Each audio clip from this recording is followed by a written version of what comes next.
أعوذ بالله من الشيطان الرجيم. بسم الله الرحمن الرحيم.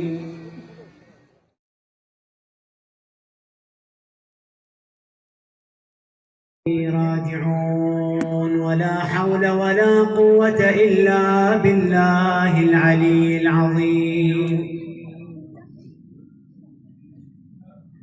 عظم الله لكم الأجر يا شيعة آل محمد، عظم الله لكم الأجر بمصاب إمامكم موسى بن جعفر. لما كثرت الوشاية بالإمام موسى بن جعفر عليه السلام، صدر الرشيد أمرا باعتقال الإمام الكاظم عليه السلام، فجاءوا جلاوزة الرشيد فاعتقلوا الإمام سلام الله عليه،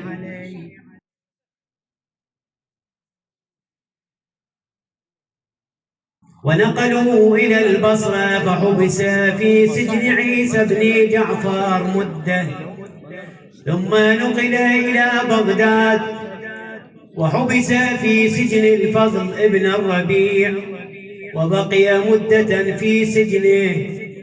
ولما طال السجن بالإمام قام يصلي ورفع يديه بالدعاء، وقد عرف ذلك عن الإمام في السجن، فأخذ يناجي ويقول: يا سيدي نجني من حبس هارون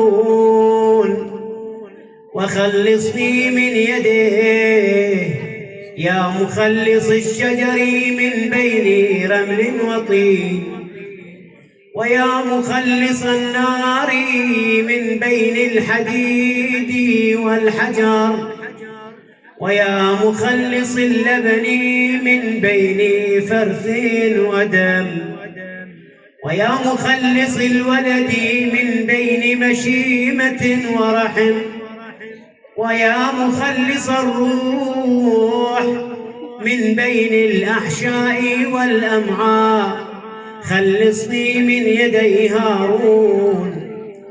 وما إن أتم الإمام دعاءه حتى استجاب الله له، لذلك أمر الطاغية جلاوزته فأطلقوا سراح الإمام عليه السلام، ولكن إطلاق سراح الإمام عليه السلام كان مؤقتا ودام عدة أيام عاشها الإمام مكرها في بغداد، وكان الطاغية لعنة الله عليه في تلك المدة يهدد الإمام بالقتل.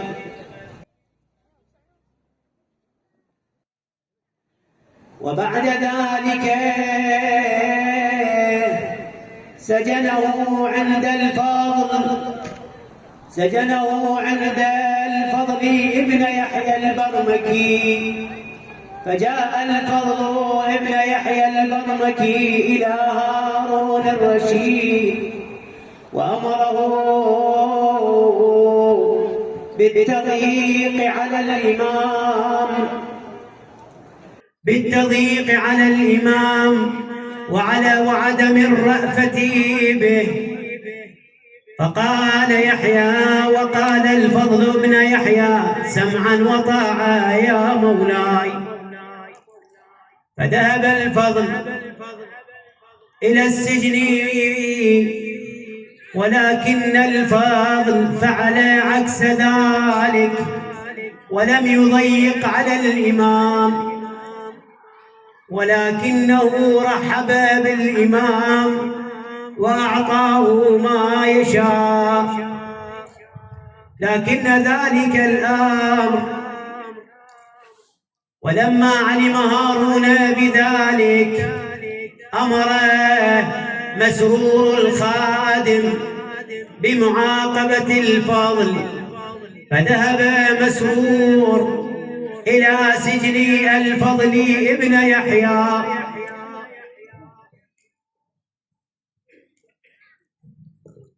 فأمره بحبس الفضل ابن يحيى ومعاقبته لأنه لم ينفذ أوامر الخليفة هارون. وبعد سعاية من الوزير يحيى البرمكي ولإنقاذ ولده، استشار هارون بقدوم السندي ابن شاهد، فوافق هارون على ذلك،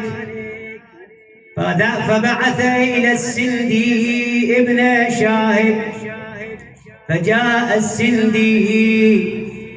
فجاء السندي ابن شاهد إلى هارون، وكان عدوا لآل محمد وناصبيا قاسي القلب، فأمره هارون بالتضييق على الإمام وتقييده ب30 رطلا من الحديد، وأن يقفل عليه الأبواب ولا يدعه يخرج، فامتثل السندي لذلك. وجاءوا إلى سجن الفضل ابن يحيى، السندي ابن شائك ومعه السجانون، وقيدوا الإمام عليه السلام ب30 رطلا من الحديد. وجاء به السندي ووضعه في طامورة لا يعرف فيها الليل من النهار. انظروا أيها الموالون، انظروا إلى إمامكم أين وضعوه، هذا الإمام المعصوم وضعوه في طامورة لا يكاد يتحرك فيها، ولا يوجد فيها ضوء ولا هواء، فأوثقه بالحديد حتى أثر في جسده الشريف. ولذلك ورد في زيارته سلام الله عليه: وصل على موسى بن جعفر المعذب في قعر السجون وظلم المطامير، ذي الساق المرضوض بحلق القيود.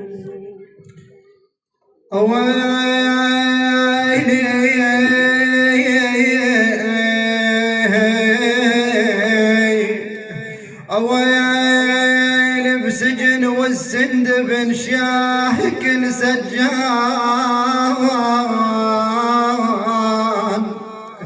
السجان عليه بكل وقت مغلج البيبان. والله ظل سنين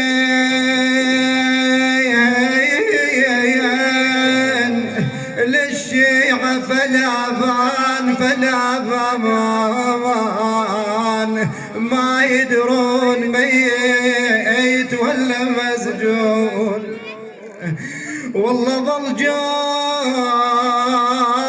وهضمه يجوع من عداه وكل عامل رشيد بسجن وداه. والله لما وصل للسند وتولاه، والله ذب بسجن مثل الليل الأظلام، ذب بسجن مثل الليل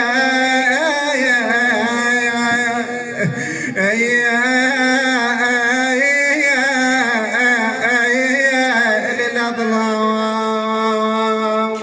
والله بعدهم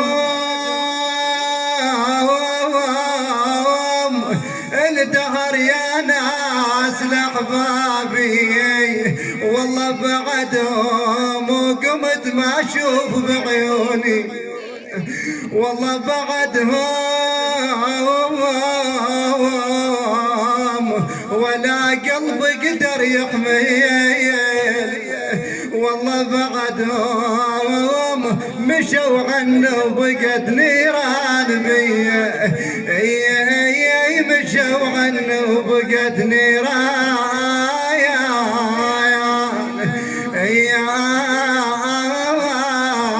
بيا.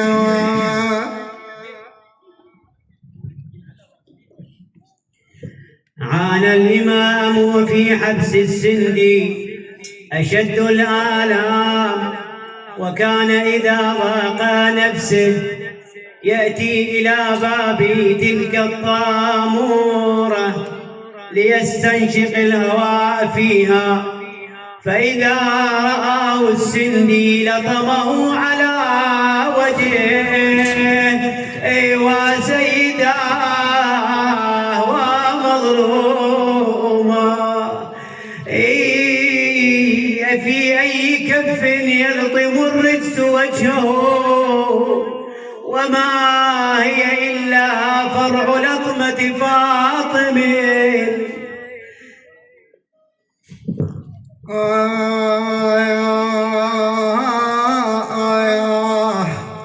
والهوى اليمر خص عليه بلا يضيق نفسه ضيم ما حد يحملها يضيق نفسه ضيم ما حد يحملها من ارض صلي الفراس سجان اساله والله قاعد اصلي والله خذت حيل السلسله والله ثقل الحديد بكل وقت متعبني وجمال بن شاهق يجي يعذبني والله جني العليل وشمر والسبني والله وارجع لزينب عمتي من يضربني.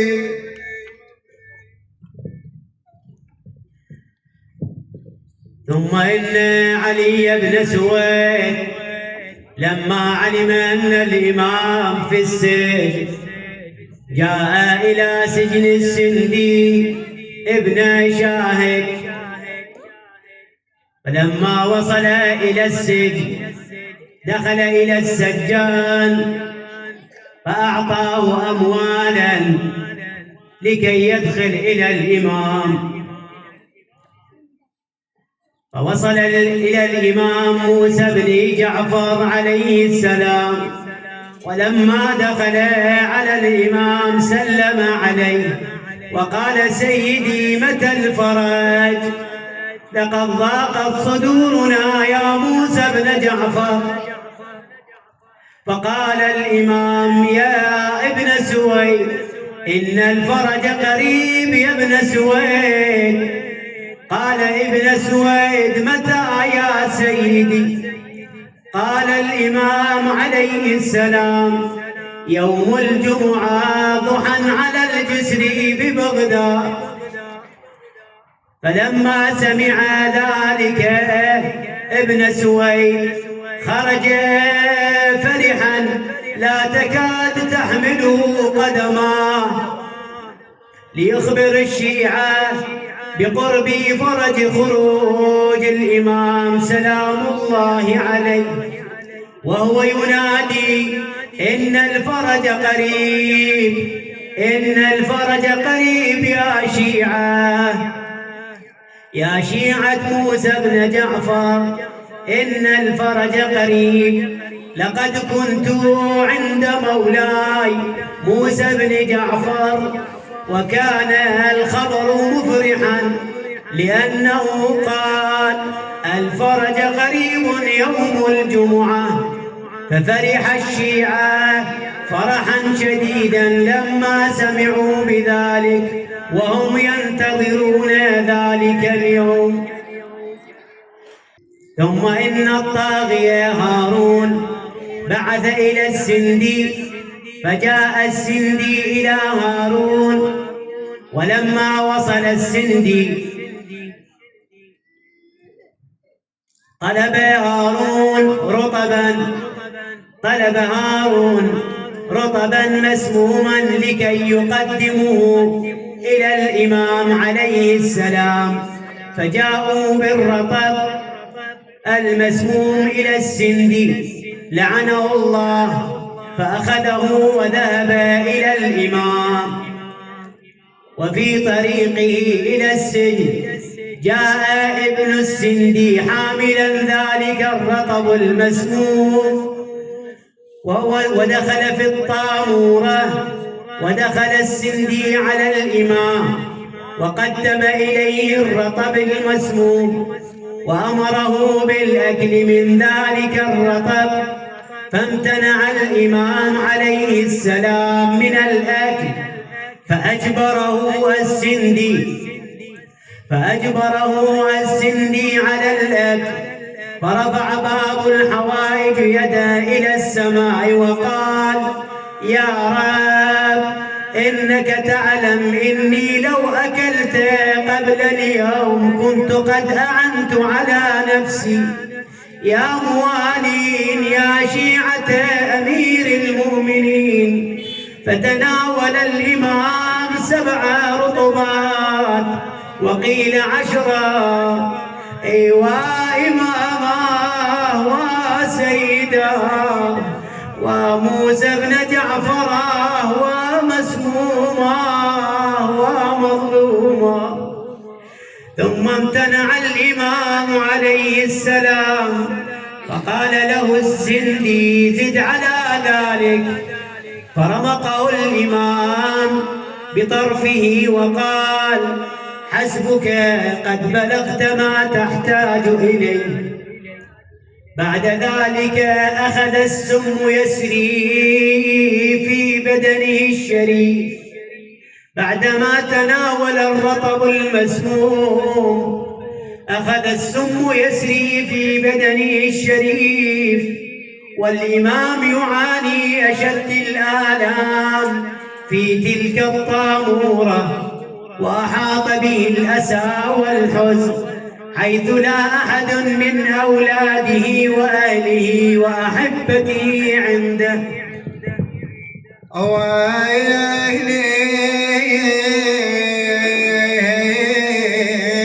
يا قلب على الكاظم تلجى، يا قلبي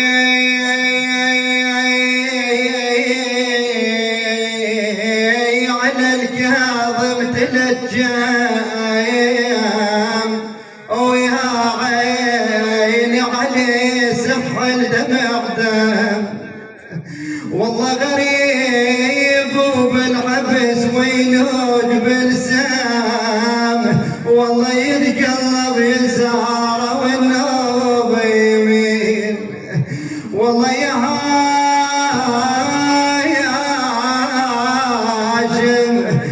هاشم لا حلف عيونكم نوم، والله يحق نعتب عليكم واقدر اللوم، والله ما اقدر اللوم.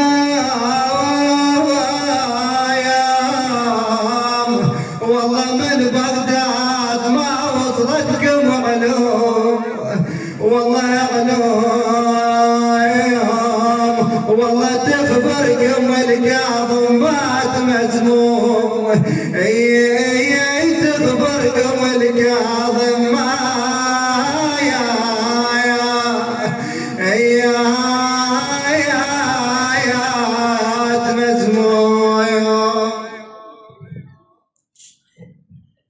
بعد ذلك جاء السندي ابن شائك إلى رجال من الوجوه، فذهب إلى رجال من وجوه المنطقة، ذهب إلى الرجال لكي يحضرهم إلى الإمام.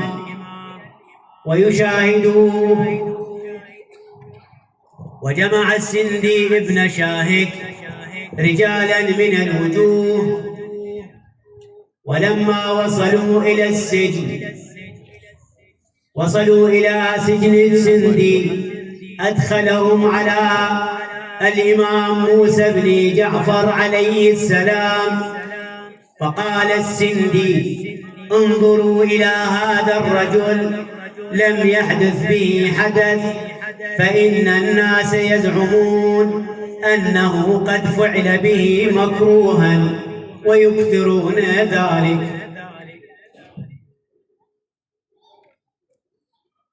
فخيل له الرجال أن الإمام لا شيء فيه وإنه محبوس فقط، ورفع باب الحوائج يده الشريفة وقال: أيها الناس، إني صحيح الظاهر ولكني مسموم في الباطن. فجعل السندي ابن شاهك يرتعد ويضطرب، ثم أخرجهم قسرا، وبقي إمامنا وحيدا في السجن يتهوه من السوم. ويلوج وحده بدار السجن، ويلوج وحده والله ولا خوان عندي، لا أهيا لا خوان عندي والله وبراحة جعدي، والله بهداي وبراحة جعدي، والله علي الجبنة من جعفر تمدم، والله والديار الأهلا، والله ظلت عيون الدير الأهلا، والله ويا عدنا ويريد اليد قتله يا عدنا، والله يا ناس ذله يا ناس ذله، والله موت الغرب يا ناس ذله، والله يا مولاي يا حلايا، والله عليك البكي يا مولاي يا حلايا، والله سيد الدوم، والله عليك المناعة سيد الدوم، والله مظلوم مظلوم بالسجين مسموم مظلوم، والله ما تقدر تقوم ما تقدر تقوم، والله حيلك رقاد ما تقدر تدوم، مولاي ما ضايق النوم ما ضايق النوم، والله حتى الصبح ما ضايق النوم، ويا عزوة وتجيه والله الدار لها العزوة وتجيه، والله وبحضن خيه، والله ما على اليموت بحضن خيه، ما على اليموت بحايا حضن خيه، والله يا عازة الخوان عازة، والله يا عازة الخوان عازة، والله وغلابهم وحش الجنازة، وغلابهم وحش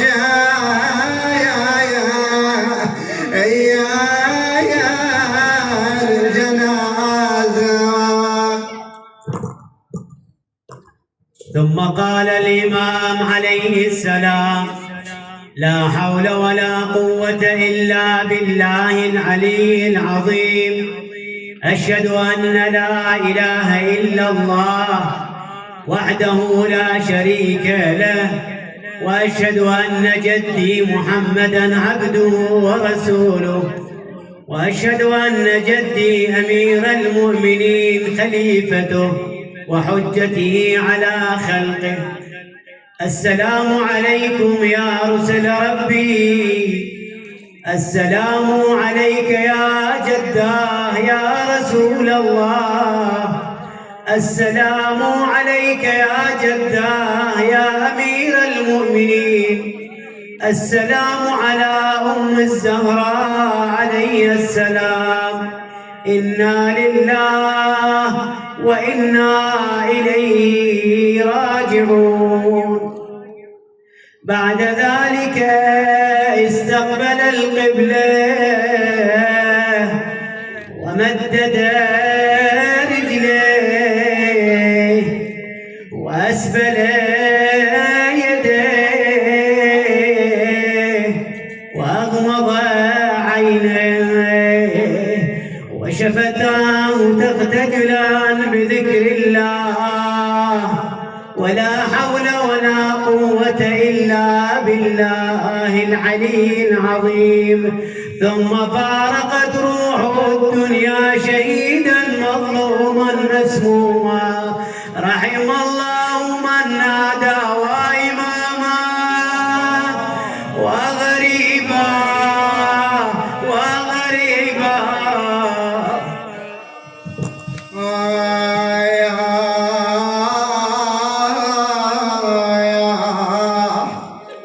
والله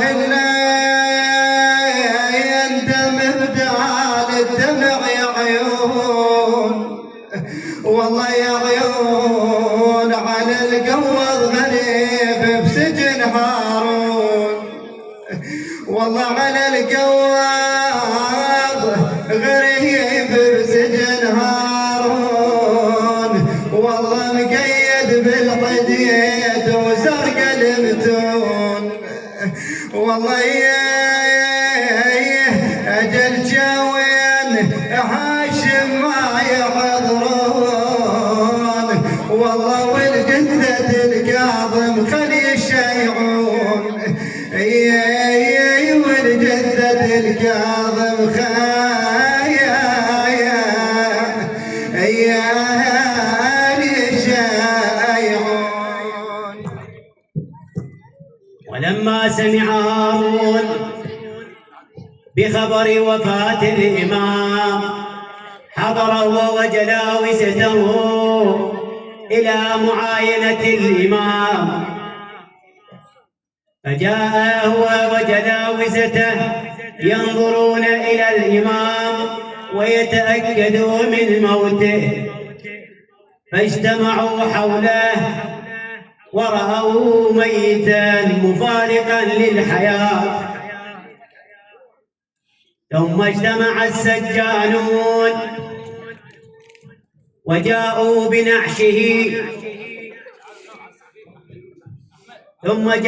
بنعشه، ووضعوا عليه جثة الإمام موسى بن جعفر، ووضعوا عليه جثة الإمام موسى بن جعفر. أول من طلعوها وحش جنازته من طلعوها ويحضروها، ولا خوان عنده ويحضروها وتناولوها وادم غروب وتناولوها وياخذوها ويرصوا بالجسر جنهم خذوها ويشيعوها وبكلمات نجرة شيعوها. وجاء علي بن سويد وجمع من الشيعة في يوم الجمعة الذي وعده به الإمام عليه السلام، بينما هم ينتظرون الفرج في لقاء إمامهم، وإذا بهم يرون جنازة على 4 من الحمالين، فرأوا الجنازة على 4 من الحمالين، ثم جاء الحمالون ووضعوا الجنازة على الجسر، ونادى المنادي: هذا إمام الرافضة قد مات حتف أنفه، فانظروا إليه فانظروا إليه. فجاء الشيعة ينظرون إلى الجنازة ويتفرسون في وجهه، وإذا به الإمام موسى بن جعفر: أيوة إمامه وكاظمه. فصاح الشيعة كلهم: وإمامه وكاظمه وغريبه. فأخذوا بالبكاء والنحيب واللطم على الرؤوس وهم حول إمامهم. فأخذ علي بن سويد بالبكاء والنحيب عند رأس الإمام عليه السلام. فبينما هو كذلك إذ مر به طبيب نصراني كانت بينهما صحبة، ولما رأى ابن سويد الطبيب نهض إليه وأخبره وأقسم عليه: أقسمت عليك بالمسيح أوما رأيت ما سبب موت هذا المسجى؟ قال الطبيب: اكشف لي عن باطن كفه. فكشف الطبيب لابن سويد عن باطن كفه، كف الإمام، فأخذ ينظر فيها وهو يهز رأسه. قال ابن سويد: أخبرني ما رأيت، أخبرني ما رأيت. قال: يا ابن سويد، ألهذا الرجل من عشيرة؟ قال: بلى، هذا موسى بن جعفر سيد بني هاشم. قال الطبيب: يا ابن سويد، ابعث إلى أهله فليحضروا وليطلبوا بدمه، فإن الرجل مسموما، فإن الرجل مات مسموما. بعد ذلك قام ابن سويد وأمر الشيعة بحمل الجنازة وهم يبكون ويلطمون. أيوة